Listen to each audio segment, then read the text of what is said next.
Today, we're going to look at recent movements in markets.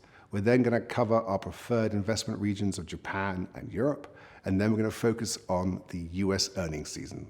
As we film, markets are down for the week. Investors appear to be taking a profit after the recent surge to record highs.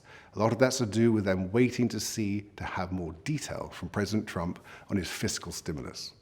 Economic data over the course of the week has been very positive. We've had global PMIs across the board being very good. We see the US Federal Reserve and also the Bank of England have decided to keep their rates on hold, even though inflation has come back. But inflation is benign, and therefore we continue to expect that the gradual rate increase in the US will continue, although we expect the UK not to raise rates until next year. This is supporting our positive view that we want to be overweight equity risk assets as opposed to government bonds. I'm now going to be talking about our preferred markets, which are the two regions of Europe and Japan. Good global economic performance has flowed into these two regions, and hopes for economic recovery are boosting their returns.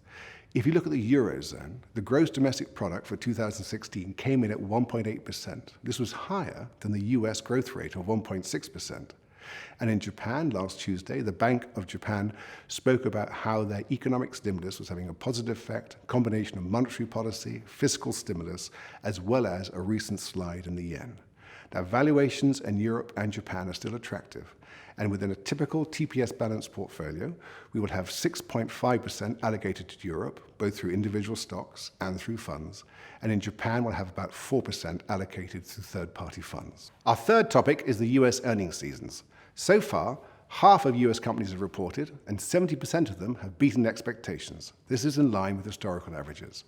On average, earnings are up about 12%, and revenues are up about 5%. This would mark the second consecutive quarter of US earnings growth. One of our key themes in the investment outlook is technology, and over 90% of companies in the technology sector have beaten estimates so far, and these have included companies such as Facebook and Intel, Microsoft, and Apple.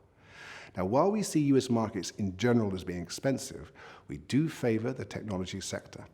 And in a typical TPS balanced portfolio, we will hold 2.5% in technology via individual stocks as well as third-party funds.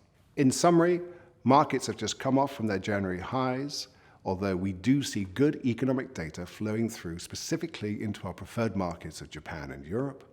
And in the US, while the market still is expensive, we do see good value in technology, which is performing well.